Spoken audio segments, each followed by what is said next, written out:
त्यांचे राजीनामे होणार, मात्र एकाही मंत्र्याचं अद्यापपर्यंत नाव या प्रकरणामध्ये समोर येताना दिसत नाही. खराच प्रकार बघा,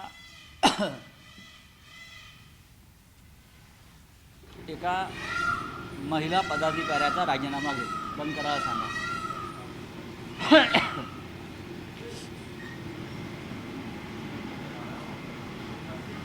ते बंद काय करा लावलं? पोराला सांगतो बंद व्हायला. पण काय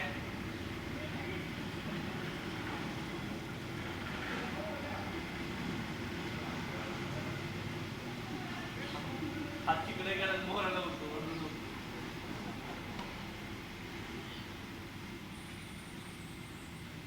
काय लावलंय?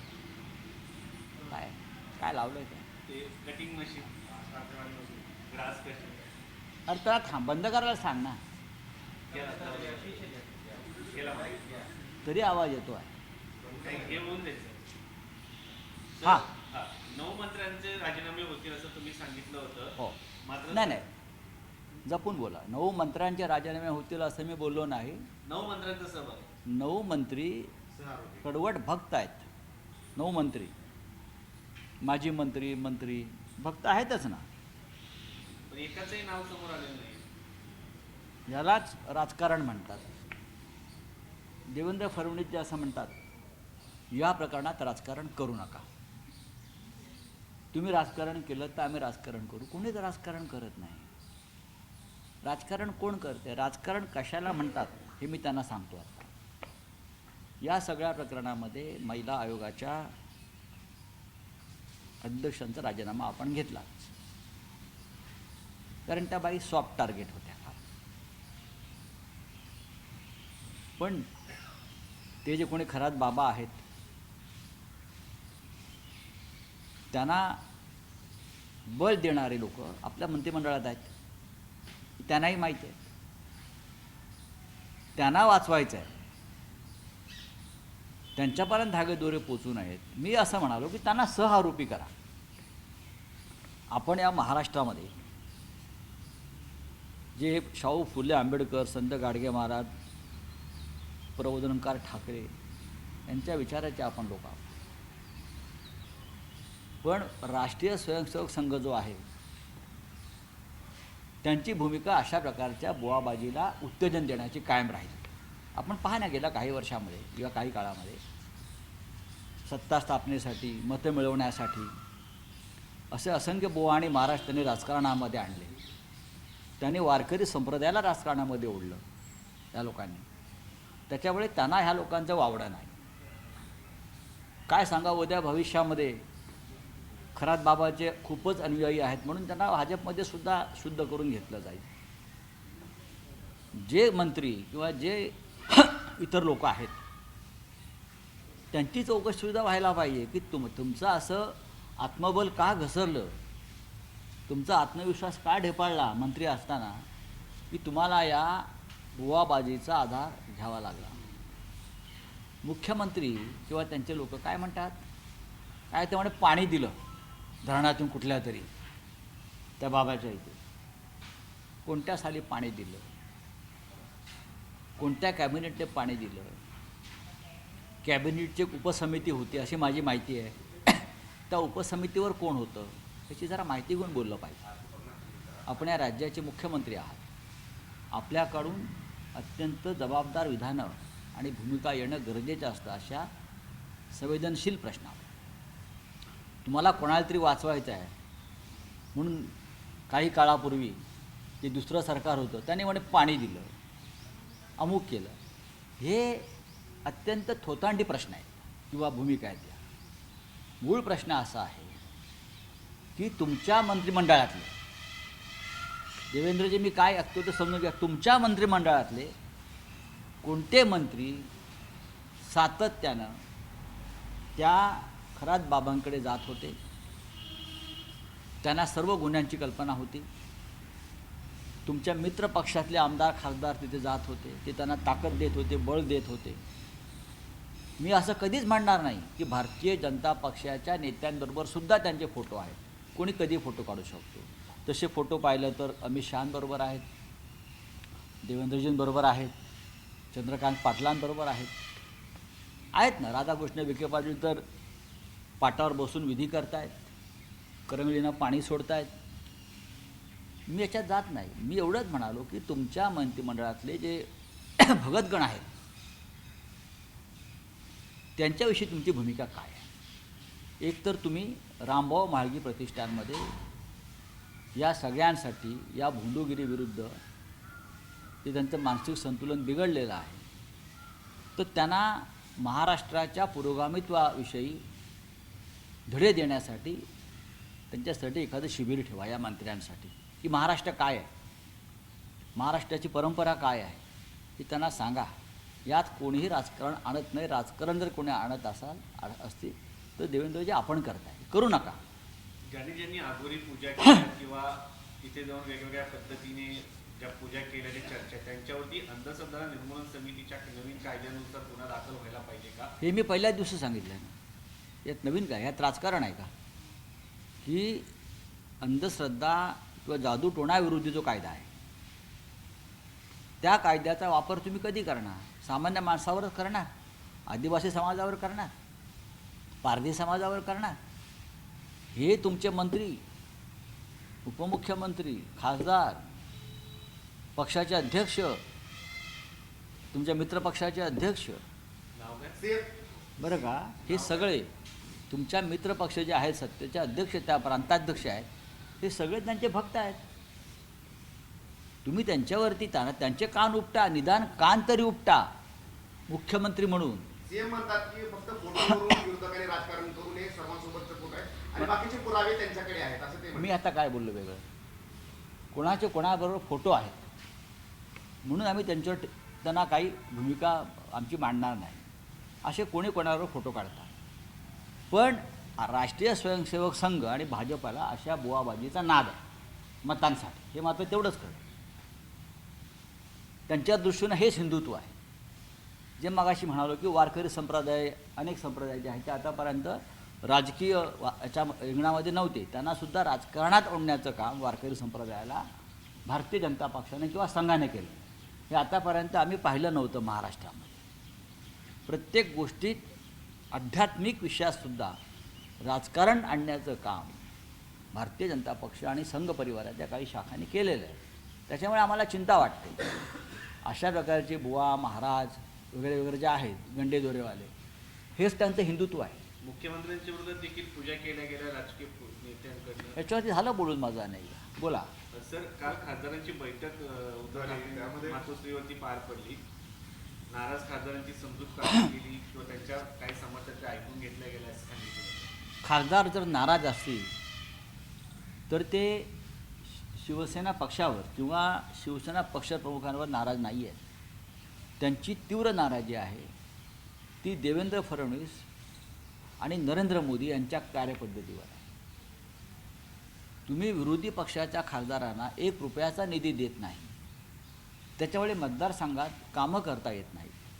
तुम्ही सत्ताधारी पक्षाच्या खासदारांना, कोट्यावधीच्या आमदारांना निधी देता आणि शिवसेना, काँग्रेस, शरद पवारांचा राष्ट्रवादी काँग्रेस या खासदारांना तुम्ही निधी देत नाही. त्याच्यामुळे कोंडी होते खासदारांची. ही नाराजी कालच्या बैठकीमध्ये व्यक्त झाली. सर, उद्धव ठाकरे आज निवृत्त होत आहेत, त्यांचा कार्यक्रम आहे, तर त्यांच्या जागेवरती ते स्वतः पुन्हा येणार की एखाद्या कार्यकर्त्याला संधी देणार? कारण त्यांच्या काही तब्येतीमुळे मर्यादा आहेत. अशा परिस्थितीत नवीन कार्यकर्त्याला संधी द्यावी अशी एक चर्चा समोर येते पक्षामध्ये. पक्षामध्ये चर्चा जर समोर आली असेल तर मला माहीत पाहिजे ना. पक्षामधली चर्चा मुंबईतली दिल्लीमध्ये येत नाही अशी आमच्या पक्षातली. एक सांगतो मी तुम्हाला, असं काही नाही आहे. आज माननीय उद्धव ठाकरे आणि इतर काही विधान परिषद सदस्यांचा निरोप समारंभ आहे.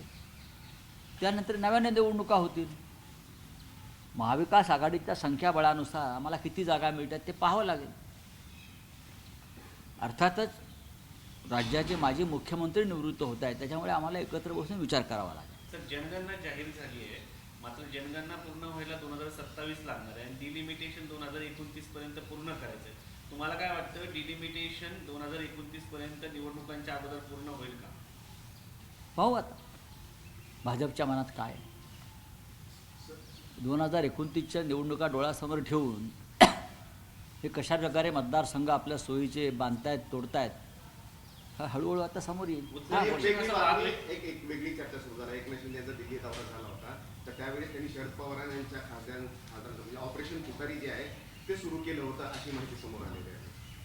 बघा, खरं म्हणजे ऑपरेशन तुतारीपेक्षा खरात बाबाचं ऑपरेशन मुतारी जे झालेलं आहे ना, लोकांना मूत मारण्याचं हे ऑपरेशन मुतारी त्यांच्यासाठी फार सगळ्यांसाठी महत्त्वाचं आहे तुतारीपेक्षा. कारण देवेंद्र फडणवीसांनी ऑपरेशन मुतारी सुरू केलं आहे तिकडे, ते माहिती आहे का त्यांना. आणि या ऑपरेशन मुतारीमुळे अनेक मंत्रिमंडळातले फडणवीसांचे सहकारी भविष्यात अडचणीत येणार आहेत. फडणवीसांनी हे ऑपरेशन उगाच सुरू केलेलं नाही, त्यांच्या हातामध्ये काही मजबूत अशा गोष्टी लागलेल्या आहेत. या महाराष्ट्रामध्ये राजकारण कोणत्या अघोरी पद्धतीने केलं जातं. हां, सगळेच आमचा विश्वास नाही, आम्ही हे धंदे करत नाही कधी.